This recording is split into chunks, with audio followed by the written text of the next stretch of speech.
My parents refused to pay for my college. BC, it's not fair for my sister. Now that I am successful, my name is Gloria and I am 28 years old now. 10 years ago, my parents told me they would not pay for my college education because it would not be fair to my sister. I felt betrayed by the very people who should have supported me the most. Last month, I saw my parents for the first time in years. What happened when we finally came face to face again? Before I begin my story, let me know where you are watching from. Hit that like and subscribe button if you have ever felt unsupported by the people closest to you. I grew up in a middle-class neighborhood in Chicago. My father, William, worked as an accountant at a medium-sized firm, while my mother, Sarah, taught fourth grade at the local elementary school. We lived in a modest three-bedroom house with a small backyard, where I spent countless summer afternoons reading under the shade of an old maple tree. Life was comfortable, predictable, and seemingly normal. When I was 6 years old, my sister Tiffany was born. From the moment she arrived, the dynamics of our family shifted dramatically. My parents were in their late 30s when they had Tiffany, and she quickly became the center of their universe. I remember standing on my tiptoes, peering into her crib the day they brought her home from the hospital, wondering how such a tiny person could command so much attention. As the years passed, the 6-year age gap between us created very different expectations and responsibilities. While Tiffany was allowed to be carefree and childlike well into her teens, I was expected to be mature, responsible, and independent from an early age. My father would often say, "Gloria, you are the big sister. You need to set an example." This became a mantra that shaped much of my childhood identity. School came naturally to me. I excelled in most subjects, particularly math and science. My teachers often told my parents how bright I was, how I asked questions beyond my grade level, how I helped other students understand difficult concepts. My report cards were filled with A's, and I was regularly chosen for advanced placement programs. Each academic achievement brought a quick nod of approval from my father and a distracted, "That is wonderful, honey," from my mother before their attention invariably returned to Tiffany. When I was in fifth grade, I won the regional science fair with a project on renewable energy.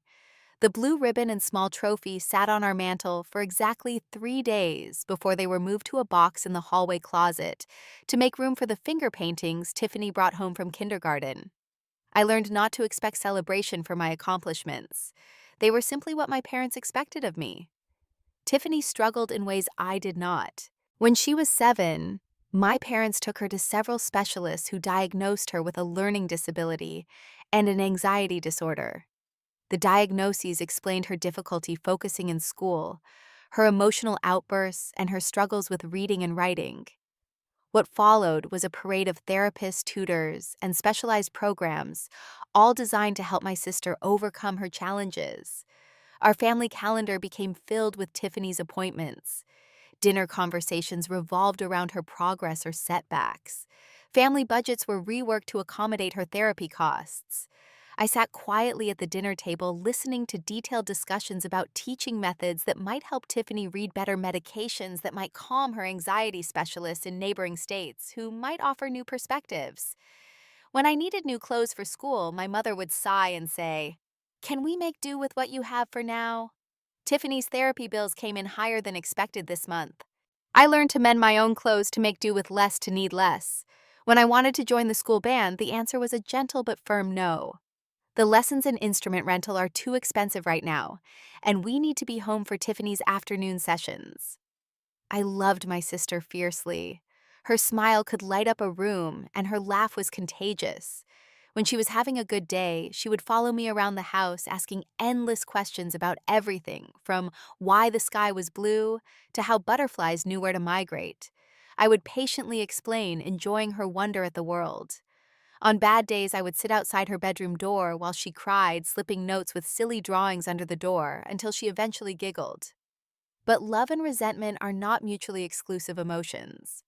As much as I cared for Tiffany, a seed of bitterness took root in my heart. Every time I heard "Tiffany needs this more than you do," or "We need to focus on your sister right now," that seed grew a little larger. I became increasingly self-reliant, learning not to ask for help, not to express needs, not to create additional burdens for my already overwhelmed parents.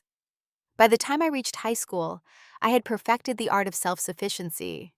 I researched and applied for academic opportunities without parental involvement. I found free resources at the library and community center. I built a small but solid friend group who shared my academic interests and ambitions. I babysit on weekends to earn money for the things my parents could not or would not provide. I learned that the only person I could truly count on was myself. This self-reliance served me well academically, but it created an emotional distance between me and my family. We lived in the same house, but inhabited different worlds. My parents were so consumed with Tiffany's needs that they barely noticed as I quietly built my own life, making plans for a future that would take me far from the shadow of being the other daughter.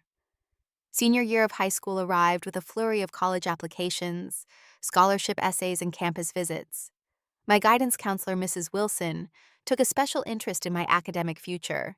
With your grades and extracurricular activities, Gloria, you could aim for top universities, she told me one afternoon as we reviewed my transcript. Have you considered Northwestern? Their business program is exceptional.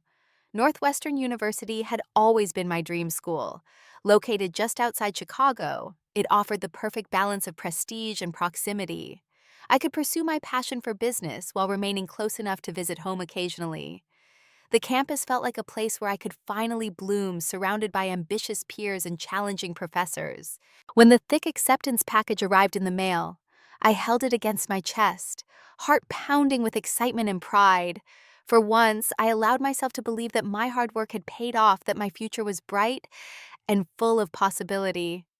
Throughout high school, I had attended college preparation workshops where financial planning was discussed. I knew university education was expensive, but I had always operated under the assumption that my parents had set aside money for my education. After all, they had mentioned a college fund on several occasions throughout my childhood. That will go in your college fund, my father would say when I received birthday money from relatives. We are saving for your education, my mother would explain when I asked for expensive items other kids my age had. The reality of college costs hit hard when I calculated the numbers. Even with the partial merit scholarship Northwestern had offered, there was a substantial gap between what I had saved from my babysitting jobs and what I would need. Student loans were an option, but the thought of graduating with significant debt made my stomach churn. I needed to have a serious conversation with my parents about their financial contribution. I chose a Sunday evening for the discussion, when Tiffany was at a friend's house for a sleepover. I helped my mother prepare dinner, chopping vegetables for a salad, while she seasoned a roast. The familiar domestic routine calmed my nerves as I rehearsed what I would say. After setting the table with our good dishes, I placed my Northwestern acceptance letter beside my father's plate, a tangible symbol of my achievement. "This smells wonderful, Sarah," my father said, as he entered the dining room, loosening his tie after a day spent catching up on work at the office. His eyes fell on the Northwestern letterhead, and he picked up the paper, scanning its contents. "So they accepted you. Not surprising with your academic record." There was pride in his voice, but something else too, a tension that made me sit up straighter. My mother placed the roast on the table and took her seat, exchanging a quick glance with my father that I could not interpret. The air in the room felt suddenly heavy, weighted with unspoken words. "Yes, I got in," I said, serving myself a small portion of roast and vegetables. "And they offered me a partial scholarship, but we need to discuss the remaining costs. I have saved about $5,000 from my jobs, and I can work part-time during the school year, but tuition alone is over $50,000 annually." My father set down his fork and wiped his mouth with a napkin, a gesture I recognized as his way of preparing to deliver difficult news. My mother stared at her plate, pushing food around without eating. The knot in my stomach tightened. "Gloria," my father began, his voice steady but lacking warmth. "Your mother and I have discussed this, and we need to be straightforward with you. We will not be able to contribute financially to your college education." The words hit me like a physical blow. I struggled to breathe as the implications sank in. All those years of mentions of a college fund, all the assumptions I had made about my parents' support, collapsed in an instant. "I do not understand," I managed to say, my voice small and unfamiliar to my own ears. What about the college fund you always talked about? My parents exchanged another look, and my mother sighed. That fund had to be reallocated years ago, Gloria. Tiffany's evaluations, therapies, and special programs were not covered by insurance. They were expensive but necessary. So there is nothing, I asked, unable to keep the incredulity from my voice. Not even a few thousand to help me get started. My father's expression hardened. We need to think about the future too. Tiffany will need support for many more years. Her educational path will be more challenging, possibly requiring specialized college programs or additional support. It would not be fair to her if we spent all our resources on you now.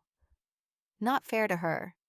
The words echoed in my head, a cruel confirmation of what I had always suspected, but never wanted to believe. My needs, my dreams, my future would always be secondary to my sister's. Not fair, I repeated, anger rising to replace the initial shock. What about what is fair to me? I have worked hard, gotten straight, has never caused problems, done everything right. And now you are telling me I am on my own for college because everything has to go to Tiffany. That is not what we are saying, my mother interjected, her voice quavering. We are just being realistic about our financial situation.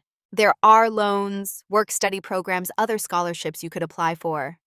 So your plan all along was for me to go into debt while you save everything for Tiffany. My voice rose with each word, years of suppressed frustration boiling over. Did you ever intend to help me at all? Or was the college fund just something you said to shut me up? That is enough, Gloria, my father said sharply. You are being selfish and immature. Your sister has challenges you do not have to face. Sometimes being part of a family means making sacrifices. I have done nothing but sacrifice, I shouted, tears streaming down my face. My whole life has been about being quiet, not asking for too much, not being a burden because Tiffany needed more. And now the one time I need your support, you tell me I am being selfish. I pushed my chair back from the table, the legs scraping loudly against the floor. You know what? Forget it. I will figure it out myself. I have always had to anyway. I ran upstairs to my bedroom, slamming the door behind me. Through the thin walls, I could hear my parents talking in hushed, tense voices. I collapsed onto my bed, hugging my pillow to my chest, as sobs racked my body. The Northwestern acceptance letter lay crumpled in my hand, a dream suddenly rendered impossible. That night I barely slept. I stared at the glow and the dark stars on my ceiling, the ones my father had helped me put up when I was 9 before Tiffany was born, before I became an afterthought in my own family. I thought about all the times I had swallowed my needs and desires, all the times I had stepped back so my sister could step forward. I thought about the unfairness of being punished for my self-sufficiency, while Tiffany was rewarded for her dependency. By morning, something had shifted within me. The hurt remained a deep ache in my chest, but alongside it grew a steely determination. If my parents would not help me build my future, I would build it myself, brick by brick if necessary. Their refusal to support me would not be the end of my dreams, but rather the beginning of a new independent path. The following Monday, I arrived at school early to meet with Mrs. Wilson, my guidance counselor. Her office was a small, cluttered space filled with college pennants and inspirational posters. She looked up from her computer as I entered, her smile fading when she saw my red-rimmed eyes and determined expression. "Gloria, what happened?" she asked, gesturing for me to take a seat in the worn armchair across from her desk. I explained the situation as factually as possible, working hard to keep my voice steady. My parents inform me they will not be contributing anything toward my college expenses. They say they need to save all their resources for my sister's future education. The words still tasted bitter on my tongue. Mrs. Wilson's brow furrowed with concern. That puts you in a difficult position, especially with Northwestern's cost. Have you considered starting at a community college and transferring later? I have thought about nothing else all weekend, I admitted. I have researched every possible option. Community college, state schools, additional scholarships, work-study loans. I have spreadsheets comparing costs, job opportunities, and potential debt. That sounds like the Gloria I know, Mrs. Wilson said with a small smile. always thorough, always prepared. But being prepared does not make this any less unfair, I said finally, allowing some of my anger to show.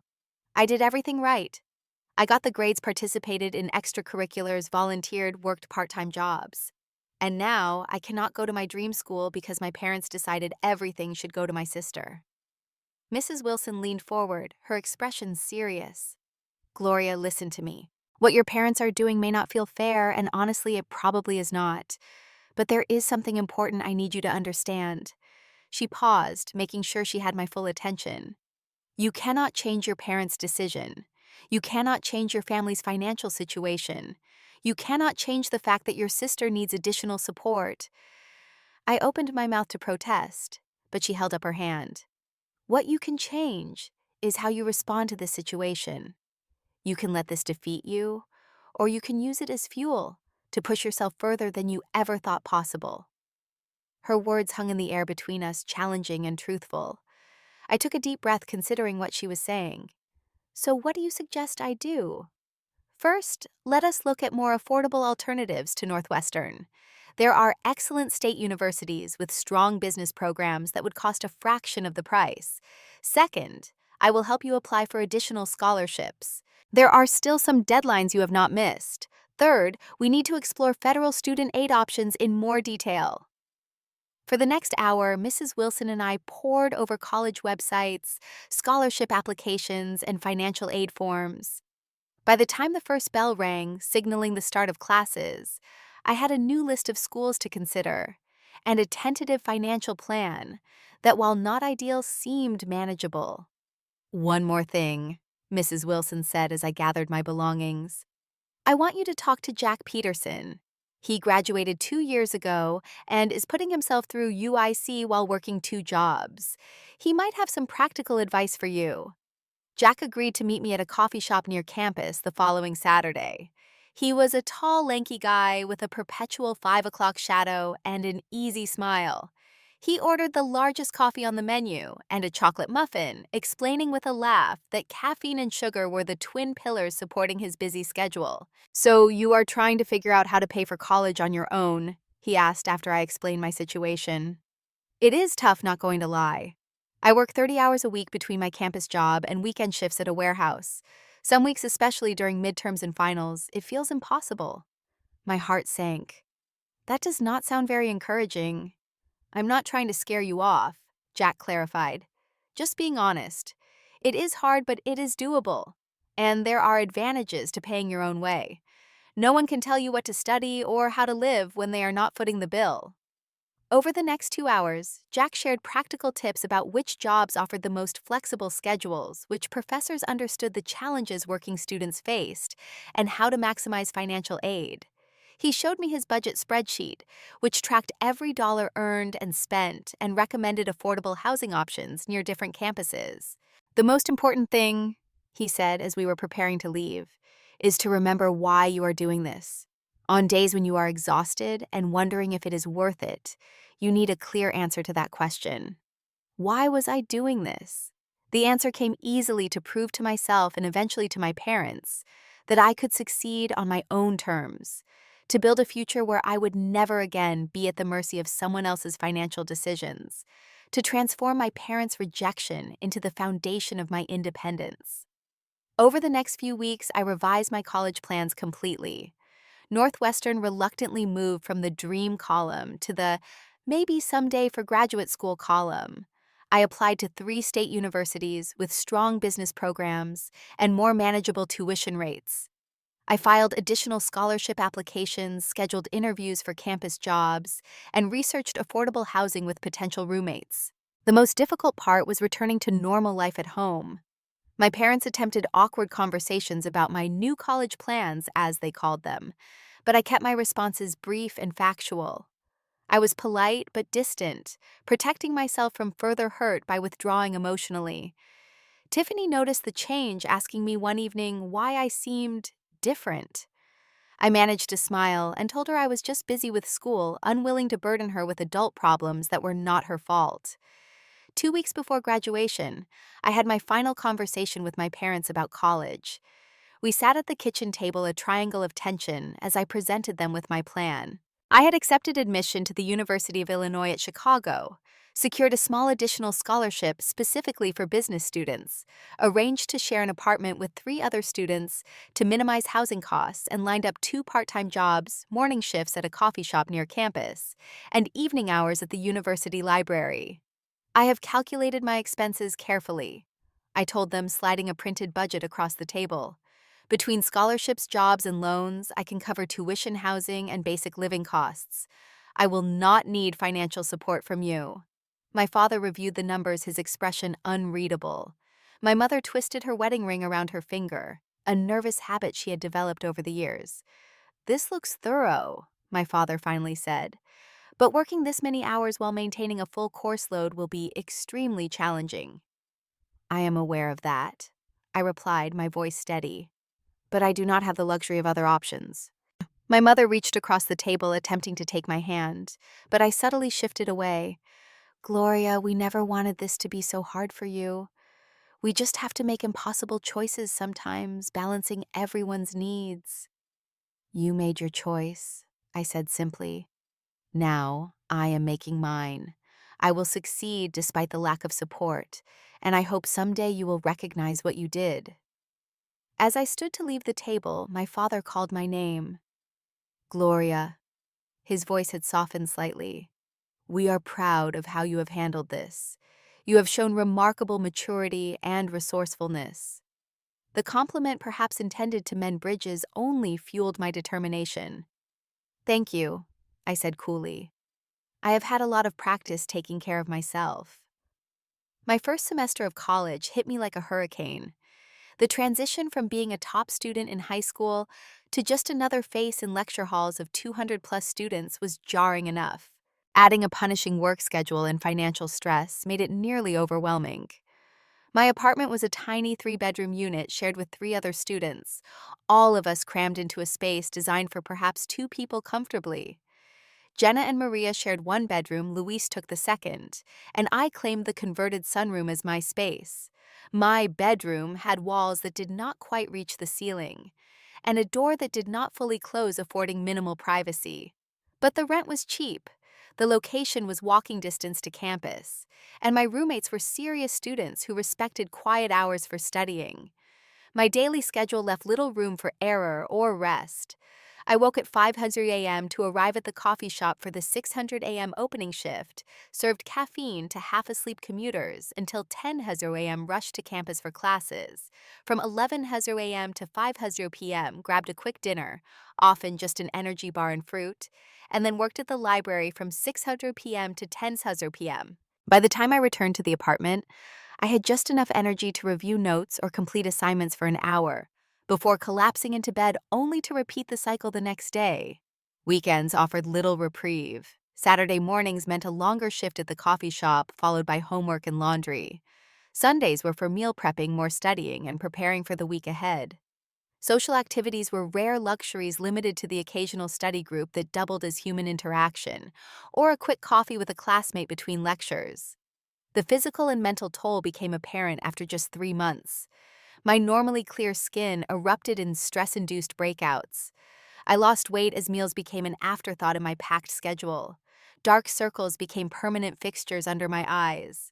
Worst of all, my academic performance suffered. My first round of midterm grades included 2 Bs and a C, a shocking decline for someone who had never received anything less than an A-. The C was in financial accounting, a core requirement for my business major, and a subject I had expected to excel in given my natural aptitude for mathematics.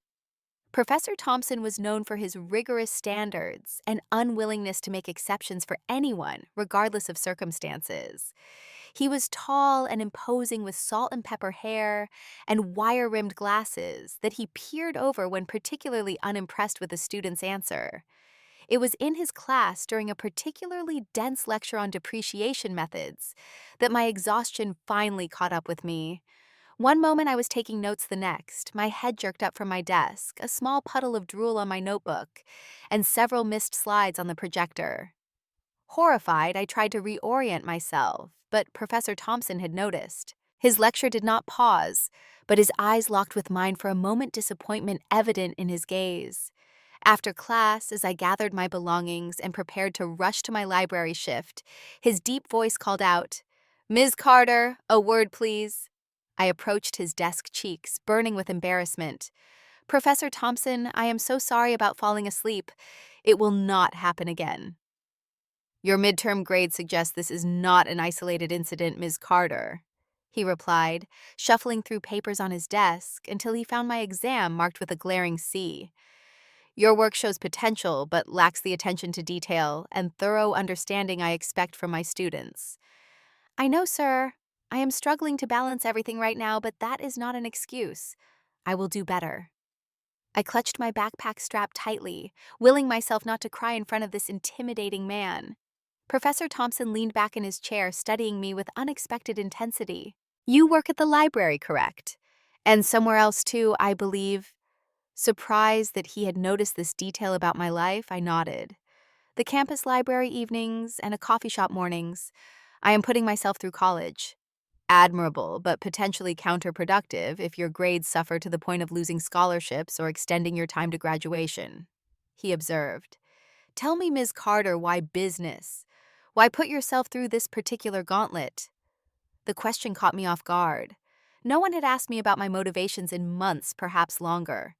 Everyone, including myself, had been too focused on logistics and survival to consider the why behind it all. "I want to build something of my own," I answered honestly. "A business where I make the decisions, create opportunities for others, and never have to depend on anyone else's idea of what I deserve." A hint of a smile crossed Professor Thompson's usually stern face. "That is a better answer than most give me. Usually I hear about salary expectations or family pressures." He stood gathering his lecture materials. "Ms. Carter, I am going to share some advice that was given to me many years ago when I was working 3 jobs to put myself through my MBA. Sometimes slowing down allows you to go faster in the long run." "I am not sure I understand, sir." "You are trying to sprint a marathon. It is unsustainable and ultimately self-defeating." He handed me a business card. "This is the contact information for the business school's peer tutoring program. They need additional tutors for introductory economics, and the pay is better than what you likely make at the coffee shop, with fewer hours and more relevant experience for your resume." I stared at the card, processing his words. "You think I could be a tutor? But I just got a C on your midterm." "Because you fell asleep, not because you do not understand the material," he clarified. "Your homework submissions show strong conceptual understanding when you are not exhausted. Mention my name when you apply and review chapters 7 through 9 before your next exam. I expect to see significant improvement." That brief conversation marked a turning point in my college experience. I applied for the tutoring position the next day, and with Professor Thompson's recommendation, was hired to work 10 hours a week, helping freshmen understand basic economic principles. The hourly rate was indeed higher than the coffee shop, allowing me to reduce my hours there to weekends only. With a slightly more manageable schedule, my academic performance began to recover. But the real transformation came later that semester, when a tutoring client asked me to help him build a simple website for his fraternity's charity fundraiser. "I heard you are a business major," he explained. "We need something professional looking, but we have zero budget." "I am not a web designer," I told him apologetically. "That is more computer science territory." "But you are smart and organized," he insisted. "We just need basic information up there and a way for people to register for the event. I can pay you something small for your time." Reluctantly, I agreed to try. Using free online resources and tutorials, I spent a weekend building a simple but functional website. The result was far from professionally polished, but it served its purpose and the fraternity was thrilled. Word spread, and soon other student organizations were contacting me for similar services. What began as a one-off favor evolved into a small side business, creating web content for campus groups and local small businesses. By the end of my freshman year, my digital marketing skills had improved enough that I could charge reasonable rates for my services. The income allowed me to cut back further on my coffee shop hours, creating more time for studying and skill development. Professor Thompson, who had become something of a mentor, suggested I focus my business coursework on digital marketing and entrepreneurship areas, where my practical experience and natural abilities aligned. As my college life stabilized academically and financially, my relationship with my family grew increasingly distant. Phone calls home became shorter and less frequent. I invented excuses to avoid visiting during breaks, preferring to pick up extra shifts or work on website projects. My parents asked few questions, perhaps relieved that I seemed to be managing on my own, perhaps uncomfortable with the emotional gulf that had formed between us. Tiffany sometimes sent me text messages with updates about her life or questions about high school challenges. I always responded warmly to her, careful to maintain our sisterly connection while keeping an emotional distance from our parents. Through social media posts and the occasional updates from my mother, I learned that Tiffany was doing better in school with specialized support, that she had joined the drama club, and discovered a talent for set design, that she was starting to research colleges herself. This information arrived in fragments, disconnected pieces of a family life that continued without my daily presence. I experienced conflicting emotions about these glimpses: pride in Tiffany's achievements, satisfaction that the resources directed to her were yielding positive results, but also a lingering resentment that those same resources had been completely unavailable to me when I needed them. The independence I had been forced to develop became both my armor and my identity. I took pride in paying my own bills, making my own decisions, and carving my own path. Yet in quiet moments, usually late at night when deadlines were met and the apartment was silent, I allowed myself to acknowledge the hurt that still resided beneath the surface. The question, why was I not worth the same investment as my sister, had no satisfactory answer, and so I buried it beneath layers of determination and self-sufficiency. The next 3 years passed in a blur of classes work and increasingly sophisticated digital marketing projects. By my senior year, I had established a solid reputation on campus and in the local business community. My client list had grown from student organizations to small businesses, and even a few regional companies seeking affordable but effective digital marketing solutions. My academic performance had rebounded impressively after that rough first semester. I maintained a 3.8 GPA, made the dean's list consistently, and was invited to join several business honor societies. Professor Thompson, still intimidating to most students, but now a trusted advisor to me, encouraged me to apply for competitive internships that would bridge the gap between my practical experience and formal education. Sanderson Tech is looking for marketing interns for spring semester, he mentioned casually after class one day, sliding a printout of the job description across his desk. Their CMO is an old colleague of mine. The position pays well and often leads to job offers for standout interns. Sanderson Tech was a growing technology company specializing in business software solutions, headquartered in downtown Chicago. Their internship program was highly selective, typically drawing applicants from more prestigious business schools than UIC. But Professor Thompson believed I had a shot, and his confidence in me had yet to be misplaced. The application process was rigorous: an initial resume screening, a detailed marketing analysis assignment, a phone interview, and finally an in-person interview with a panel of marketing team members. I prepared meticulously for each stage, leveraging both my classroom knowledge and practical experience from my freelance work. When the offer email arrived, I let out a whoop of joy so loud that my roommates rushed into my room concerned something was wrong. "I got it!" I exclaimed, pointing at my laptop screen. The Sanderson Tech internship. My roommates, who had witnessed my late nights preparing the application materials and the anxiety that followed each interview round, celebrated with me that evening. We splurged on takeout from our favorite Thai restaurant and a bottle of cheap sparkling wine, toasting to what felt like a significant step toward my post-graduation future.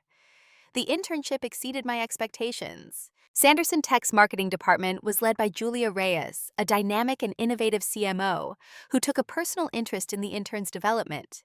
Unlike some companies that used interns primarily for coffee runs and mundane tasks, Sanderson assigned substantial projects and encouraged creative input. My main assignment was to analyze the effectiveness of their current digital marketing strategies and propose improvements to better reach small and medium business clients. Drawing on both my academic knowledge and practical experience with smaller clients, I developed a comprehensive analysis that identified several opportunities for more targeted messaging and user-friendly interface designs. 2 months into the internship, I was asked to present my findings to the full marketing team, including Julia and several company executives. The night before, I rehearsed my presentation repeatedly in our apartment living room, with my roommates acting as a practice audience, asking challenging questions to help me prepare. The actual presentation went better than I could have hoped.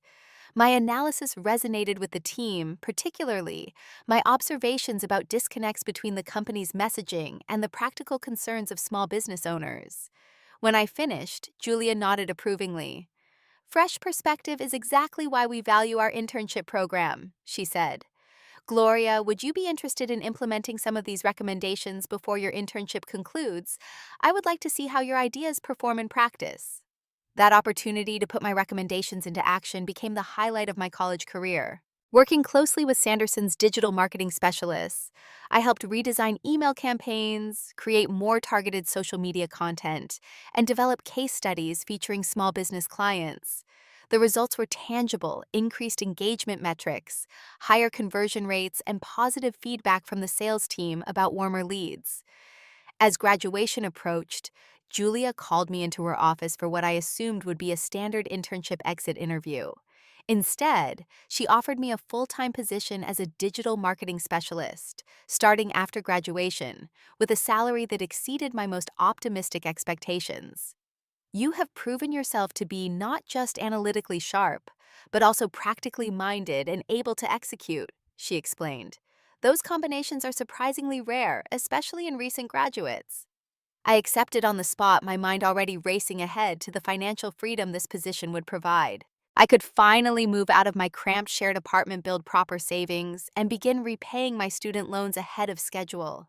The years of exhausting work and sacrifice were finally yielding the results I had hoped for.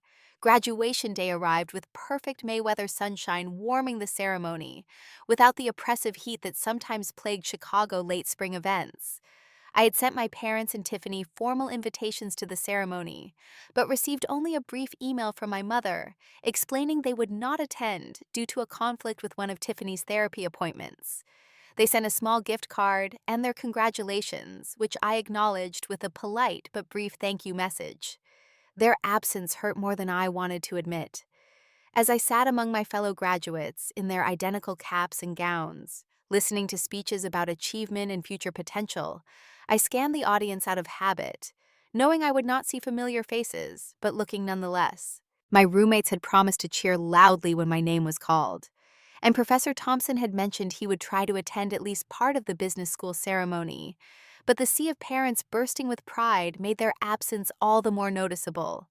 When Gloria Carter echoed through the speakers, I crossed the stage with my head held high, accepting my diploma with a firm handshake and a genuine smile. The achievement belonged entirely to me, hard-won through countless early mornings, late nights, and sacrificed weekends. As I moved the tassel from one side of my cap to the other, symbolizing the transition from student to graduate, I felt a complex mixture of pride, vindication, and a lingering sadness that no one who had known me from the beginning was there to witness this milestone. After the ceremony, I celebrated with my roommates and a small group of friends from classes and work. We took photos in our graduation regalia, laughed over shared memories of particularly challenging courses, and exchanged contact information, with promises to stay in touch that we all knew would be difficult to keep, as careers pulled us in different directions. Professor Thompson found me among the crowd, offering a rare smile and a firm handshake. "Ms. Carter," he said formally, before switching to a warmer tone. "Gloria, congratulations. You have accomplished something remarkable these past 4 years." "Thank you, sir," I replied. "For everything. I would not be here without your guidance." "Nonsense," he said dismissively. "You would have found your way regardless. I merely provided some signposts along the journey." He handed me a small wrapped package, a graduation gift. Open it later. That evening, alone in my room after the celebrations concluded, I unwrapped Professor Thompson's gift. It was a leather-bound journal with my initials embossed on the cover, and a note inside the front cover written in his precise handwriting. To record the next chapter of your journey, the most successful people reflect on both their triumphs and their setbacks. I expect great things. Thompson.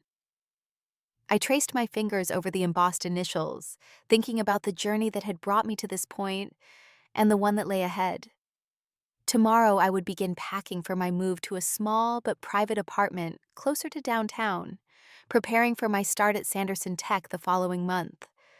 The future I had fought so hard for was finally within reach, even if the path had been lonelier than I had ever anticipated. The next 3 years at Sanderson Tech were transformative.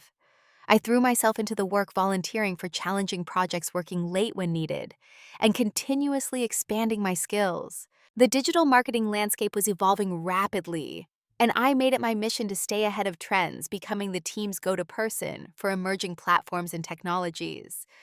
My efforts did not go unnoticed. After 18 months, I was promoted to Senior Digital Marketing Specialist with a substantial salary increase and greater creative control over campaigns.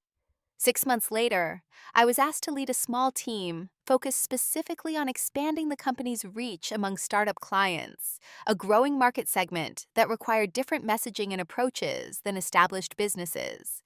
Financial stability gave me the freedom to create a comfortable life.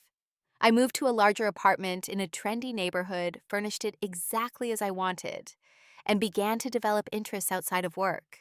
I joined a rock climbing gym, took cooking classes, and occasionally dated, though I approached relationships with the same caution and self-protection I had learned from my family experience. On paper, my life looked like a success story. I had a respected position at a growing company, financial security, and the beginnings of a social life. But beneath the surface, I felt increasingly restless. The corporate structure, even at a relatively innovative company like Sanderson, began to feel constraining. I had ideas that extended beyond my assigned project's visions for marketing approaches that didn't quite fit the company's established strategies. During a performance review, Julia noted this restlessness. "You have outgrown this role," she observed. "The question is whether we can create a position that challenges you appropriately, or if you need to consider other options." Her candid assessment crystallized something I had been feeling but hadn't fully acknowledged. I didn't just want a more senior position within the existing structure. I wanted to create something of my own, to build a business where my vision didn't need to fit within someone else's framework. The idea germinated over several months as I researched the market, developed a business plan, and quietly built a financial safety net. My concept was a digital marketing agency specifically focused on helping women-owned small businesses and startups navigate the increasingly complex online landscape. These businesses were often overlooked by larger agencies, yet faced unique challenges in establishing their digital presence. 6 months after that revealing performance review, I scheduled a meeting with Julia. She listened attentively as I outlined my plans to leave Sanderson and start my own agency, offering thoughtful feedback and challenging questions that helped me refine my vision. "I cannot say I am surprised," she said when I finished my presentation. "Disappointed to lose you, certainly, but not surprised. You have always had an entrepreneurial mindset." She paused, considering something. "I would like to make you an offer. What if Sanderson becomes your first client? We could outsource some of our smaller accounts to your new agency. It would give you a stable revenue base while you build your client roster." This unexpected offer became the foundation for a smooth transition. I gave a generous notice period, trained my replacement thoroughly, and laid the groundwork for an ongoing professional relationship. When I finally left Sanderson, it was not as a departure, but as an evolution into a new type of partnership. The early days of my agency, Carter Digital Strategies, were both exhilarating and terrifying. I converted the second bedroom of my apartment into an office, worked 14-hour days, and reinvested almost every dollar of profit back into the business. The Sanderson contract provided crucial stability, but I knew I needed to diversify quickly to build a sustainable business. My breakthrough came when I met Rachel Zhao at a Women in Business networking event. Rachel was a brilliant web developer who had grown disillusioned with the tech bro culture of her previous workplace. Over coffee, we discovered a shared vision for supporting women entrepreneurs and complementary skill sets that could create a more comprehensive service offering. I have been freelancing since I quit, but managing both the technical and client sides is exhausting, Rachel confessed. What you are describing a partnership where you handle strategy and client relationships while I focus on technical implementations sounds ideal. Rachel joined Carter Digital Strategies as a partner rather than an employee, bringing her existing clients into our shared business. Her technical expertise complemented my marketing strategy skills perfectly, allowing us to offer end-to-end solutions rather than piecemeal services. Within 6 months, we had outgrown my spare bedroom office and leased a small commercial space. By our 1-year anniversary, we had hired 2 additional employees and were consistently turning a profit. The growth continued, sometimes at a pace that left me breathless. By year 3, we had 20 employees, a portfolio of impressive clients, and a reputation for delivering exceptional results for women-led businesses. Industry publications featured our case studies, and I began receiving invitations to speak at marketing conferences about our specialized approach. Our rapid expansion necessitated another move this time, to a full floor in an office building with views of Lake Michigan. On moving day, as I watched our team excitedly exploring the new space, I felt a surge of pride so intense it almost overwhelmed me. This was what I had worked for, what all those sleepless nights and 7-day work weeks had built, not just a successful business, but a community of people creating something meaningful together. That evening, after the last of the team had left, I sat alone in my new corner office. The sun was setting over the city, painting the skyline in shades of gold and pink. On my desk sat a framed photo from our company's 2nd anniversary celebration. Our team gathered around a cake shaped like our logo faces, alight with laughter and camaraderie. Missing from my life, however, was any evidence of my family. No photos on my desk, no mentions in my professional biography, no congratulatory messages marking business milestones. The estrangement had calcified over the years into a mutual silence. I occasionally saw updates about Tiffany through social media, her college graduation, her first job at a graphic design firm, photos of family gatherings I hadn't been invited to attend. These glimpses into their continued life without me always stirred a complex mixture of emotions: resentment that had dulled but never fully disappeared, curiosity about their lives, and sometimes in quieter moments, a whisper of longing for connection, despite everything that had happened. My personal life had expanded in other ways, however. I had developed close friendships with several women entrepreneurs I had met through the business. Rachel had become not just a business partner, but a trusted friend. And there was Alex, an architect I had been dating for nearly a year, whose patient understanding of my workaholic tendencies and respect for my independence had gradually earned my trust. With the business stable and growing, I finally allowed myself occasional vacations: a week in Barcelona, a long weekend in Montreal, a hiking trip to Colorado. These brief respites from work helped me recognize that I had been running at an unsustainable pace, driven partly by ambition, but also by a deep-seated need to prove my worth through achievement. Alex gently encouraged this self-awareness, suggesting that true success included balance and joy, not just professional accomplishments. "You have already proven yourself," he said one evening as we watched the sunset from my balcony. "The question now is, what you want your life to be about beyond the business." His question lingered in my mind, challenging me to consider what else I might want from life, now that the financial security and professional success I had fought so hard for were firmly established. I had been so focused on proving I could succeed without my parents' support that I had never fully considered what might come after that point.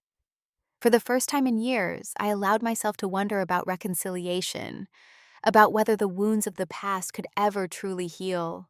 The email arrived on a Tuesday morning, buried between client messages and industry newsletters. The sender's name, Eleanor Jenkins, took a moment to register in my memory: our former next-door neighbor from Chicago, a kind elderly woman who had occasionally watched me after school when I was young. Dear Gloria, the message began. I hope this email finds you well. I have been following your career successes through mutual connections and am so proud of all you have accomplished. I am writing with news that I believe you should know. Your father lost his job at the accounting firm 3 months ago due to company downsizing. More concerning, your mother has been diagnosed with an autoimmune condition requiring expensive ongoing treatment. I visited them yesterday and was troubled by their situation. The house needs repairs, your mother looks unwell, and there was a general air of difficulty they tried to hide. I know there has been distance between you for many years, but I felt you would want to know. They are too proud to reach out themselves. My contact information is below if you wish to discuss this further. I read the email 3 times, my emotions cycling through surprise, concern, vindication, and finally an uncomfortable guilt. I had fantasized occasionally about my parents facing hardship and needing my help, imagining the satisfaction of either generously assisting them or coldly refusing as they had done to me. But now that the scenario was real, neither response felt right. Everything okay? Rachel asked, noticing my distraction during our morning strategy meeting. Just some unexpected family news, I replied vaguely. Nothing urgent, but the email nagged at me throughout the day. That evening, I called Mrs. Jenkins, who filled in more details about my family's situation. My father had been with the same accounting firm for over 25 years, when the company was acquired by a larger corporation. His position was eliminated in the subsequent restructuring, and at 59, he was finding it difficult to secure comparable employment. My mother's condition, rheumatoid arthritis, had worsened significantly in the past year, forcing her to reduce her teaching hours and increasing their medical expenses, just as their income decreased. "And Tiffany?" I asked, realizing I hadn't seen updates from her on social media recently. "She is in her final year at the state university," Mrs. Jenkins said. "Studying graphic design, I believe. She seems to be doing well academically, but is very worried about her parents." After thanking Mrs. Jenkins for reaching out, I sat on my balcony with a glass of wine contemplating what, if anything, I should do with this information. The rational, self-protective part of me argued that their problems were not my responsibility. They had made their choices years ago, prioritizing Tiffany's needs over mine, making it clear where their commitment lay. Why should I now step in when they face difficulties? Yet another part of me, perhaps the part that still remembered being part of a family, felt a pull of obligation and even compassion.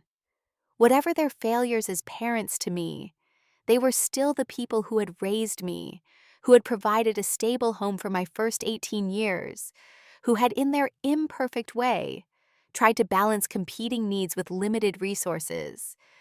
I discussed the situation with Alex over dinner the following evening, valuing his thoughtful perspective and emotional intelligence. "What do you really want from this situation?" he asked after listening to the full history. "Not what you think you should want or what would be justified, but what would bring you peace." His question cut through my circular thinking. What did I want? Not revenge or vindication. I realized those impulses had faded as my own life filled with meaning and purpose, not a complete restoration of the relationship as if nothing had happened. Too much water had passed under that bridge. Perhaps what I wanted was closure, a chance to speak my truth, to be truly heard, and then to decide from that point what kind of relationship, if any, was possible going forward. After another week of consideration, I booked a flight to Chicago for the following weekend. I did not call ahead, unsure if they would welcome my visit, or if I might lose my nerve if given the opportunity to cancel.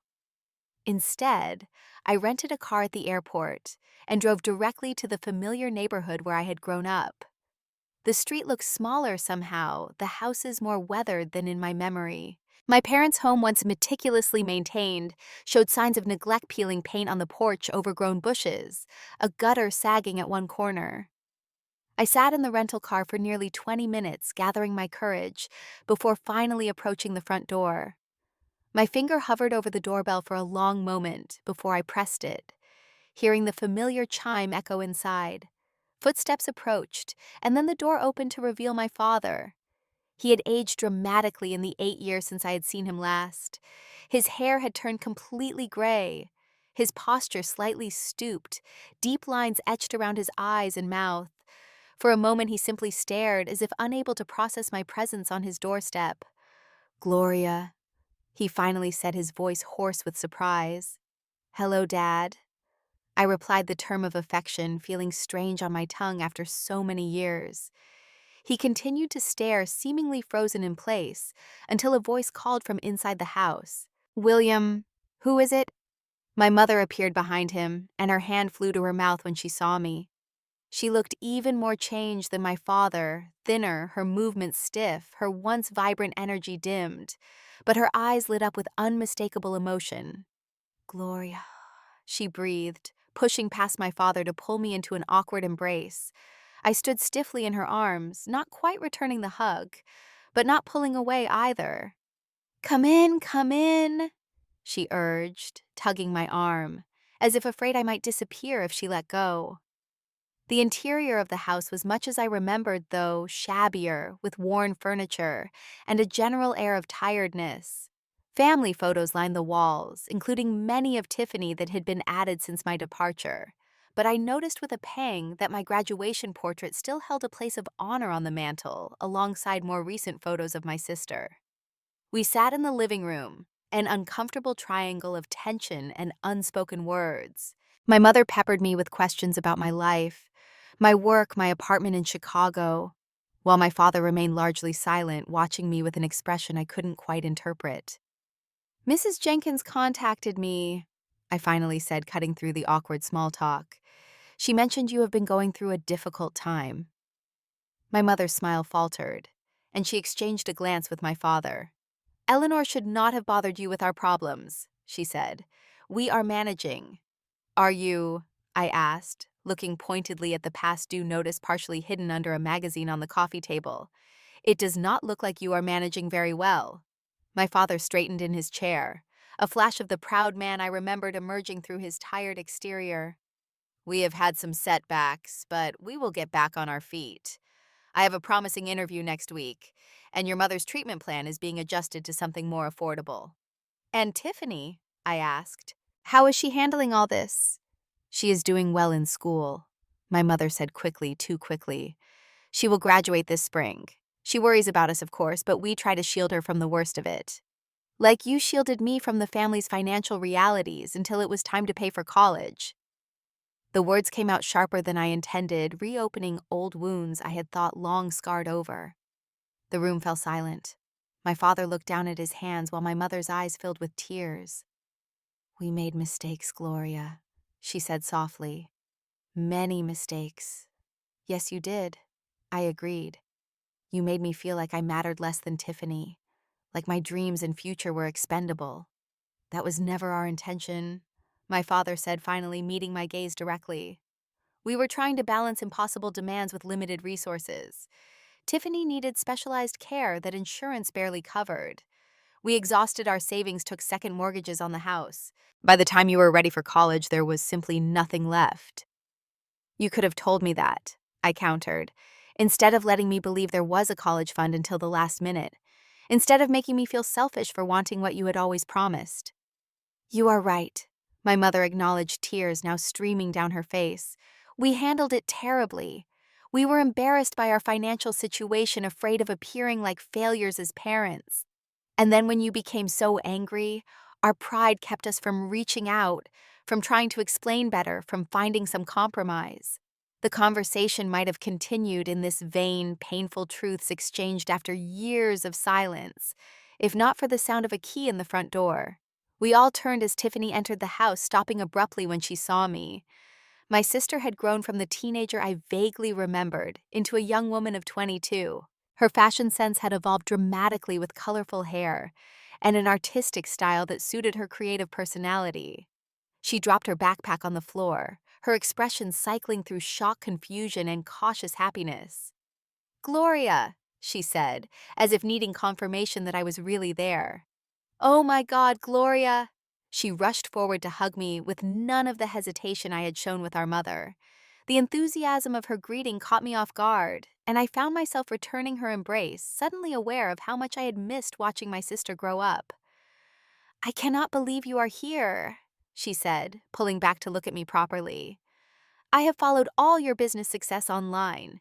You are like a marketing rock star now. I even used your company as a case study in one of my Business for Designers classes." Her genuine admiration was unexpected and disarming. This was not the spoiled favored child of my resentful imagination, but a bright young woman who had apparently been keeping tabs on my life from afar, even taking pride in my accomplishments. "Mom, Dad," Tiffany said, turning to our parents. "Did you tell Gloria about my internship offer, the one at the agency in New York?" My parents exchanged another of their communicative glances. "We have not gotten to that yet, honey," my mother said carefully. Tiffany's excitement dimmed slightly. "Oh, well, I got offered this amazing internship with a top design agency in New York. It could lead to a full-time position after graduation, but—" She trailed off, looking uncomfortable. "But it is unpaid, and with our current situation, we cannot afford to support her living in New York," my father finished. "We have suggested she look for opportunities closer to home, at least until things stabilize." I saw in that moment how history was repeating itself, with another daughter's dreams potentially sacrificed to financial realities. The symmetry was jarring, forcing me to reconsider narratives I had held as absolute truth for years. "Can we talk privately?" I asked Tiffany. "Maybe take a walk." We strolled through the neighborhood, catching up on 8 years of life events condensed into a 30-minute conversation. Tiffany spoke about her college experience, her passion for design, her dreams of working for innovative brands. I shared stories about starting my business, the challenges and triumphs along the way. As we circled back toward the house, Tiffany's tone grew more serious. "I always felt guilty, she said, kicking at a pebble on the sidewalk. "After you left for college, I overheard Mom and Dad arguing about money, and I realized what happened with your tuition, that they spent everything on me, on my therapies and programs." "That was not your fault," I said, automatically surprised to find I actually meant it. "You were a child. You needed help. The problem was how they handled it, not that you received what you needed." "Still," she insisted, "I felt terrible, especially when I saw how hard you worked to put yourself through school. I wanted to reach out so many times, but I was afraid you hated me." "I never hated you," I assured her, realizing as I said it that it was true. My resentment had been directed at my parents' choices, not at my sister herself. I was hurt and angry, but not at you specifically. "Would you hate me if I accepted the New York internship?" she asked suddenly. "Even knowing Mom and Dad are struggling, does that make me selfish?" The question hit like a physical blow, so similar to the doubts I had wrestled with years ago. "No," I said firmly. "It makes you someone pursuing your dreams, which is exactly what you should be doing at your age." When we returned to the house, I asked for another private conversation, this time with both parents. Tiffany excused herself to work on a project, leaving the three of us in the kitchen, where so many family discussions had taken place over the years. "I want to be very clear about something," I began. "I did not come here to gloat over your difficulties or to throw your past decisions back in your face. But I also did not come to pretend nothing happened." My parents nodded, expressions solemn but attentive. "I have built a successful life," I continued, "more successful than I sometimes dreamed was possible. And while I wish the path had been easier, I recognize that the challenges forced me to develop strength and resilience I might not otherwise have found." "We are so proud of what you have accomplished," my mother said, "even though we had no right to claim any part of that pride." "I am prepared to help you," I said directly, "but I need some things from you first. I need acknowledgement of how deeply your decisions hurt me. Not just financially, but emotionally. I need to know you understand why I felt betrayed and devalued." My father cleared his throat, clearly uncomfortable with emotional directness, but making an effort. "When we told you we couldn't pay for Northwestern, we were thinking only of the practical reality of our finances. We failed completely to consider how it would feel to you, how it would seem like we were choosing Tiffany's future over yours. I can see now how devastating that must have been, especially after years of feeling secondary in other ways. I am truly sorry, Gloria. My mother reached across the table, not quite touching me, but extending her hand in my direction. If we could go back and do it differently, we would. Not just the college decision, but all the years before, when we allowed you to believe you mattered less because you needed less obvious support. We were wrong, and our poor choices cost us a relationship with our remarkable daughter for 8 years. Their words were not perfect, but they were sincere. For the first time, I felt truly heard by them, my experience acknowledged rather than minimized or explained away. It did not erase the past, but it created a possibility for something new moving forward. Here is what I am offering, I said, laying out the plan I had developed on the flight to Chicago. I will pay for your medical treatments, Mom, until you qualify for Medicare. Dad, I will connect you with several of my business contacts who might be able to offer consulting work suitable for your experience, and I will cover a career coach to help you transition to a new role. And I will support Tiffany's internship in New York, covering her living expenses so she can accept the opportunity. They began to protest, but I held up my hand. This is not charity. It comes with conditions. You will both attend family counseling, which I will also participate in when my schedule allows. You will respect that I am still working through years of hurt, and that rebuilding trust will take time. And you will encourage Tiffany to pursue her dreams without guilt or obligation to solve your problems. By the time I left that evening, we had reached a tentative agreement. Not a magical resolution that erased all past hurts, but a starting point for a new type of relationship built on honesty, boundaries, and mutual respect, rather than unspoken expectations and resentments. The past 2 years have been a journey of careful reconciliation. True to my word, I arranged for my mother's medical treatments and connected my father with business contacts who could use his accounting expertise on a consulting basis. He now works part-time for several small businesses, including my own company, where he handles our bookkeeping with meticulous care. My mother's health has stabilized with proper treatment, and she has returned to teaching part-time while also volunteering at a literacy program for adults. Tiffany thrived during her internship in New York and was indeed offered a full-time position after graduation. We have developed a closer relationship as adult sisters, speaking weekly and even collaborating occasionally when her design firm and my marketing agency share clients. The age and experience gap that once separated us has diminished with time, allowing a friendship to develop alongside our sisterly bond. Family therapy was challenging, but transformative. Our counselor, Dr. Martinez, helped us identify unhealthy patterns, express long-buried emotions, and establish new ways of communicating. I learned that my parents had been operating from a place of fear and scarcity, rather than deliberate favoritism, making desperate choices they later regretted, but felt unable to correct. They learned how profoundly their actions had affected my sense of worth and belonging, insights that visibly shook them when fully realized. Our relationship today is not perfect, but it is authentic in a way it never was during my childhood. We speak regularly by phone, and I visit Chicago every few months. We have established new traditions like monthly family dinners when everyone is in the same city, and a shared vacation last summer to a lakeside cabin in Michigan.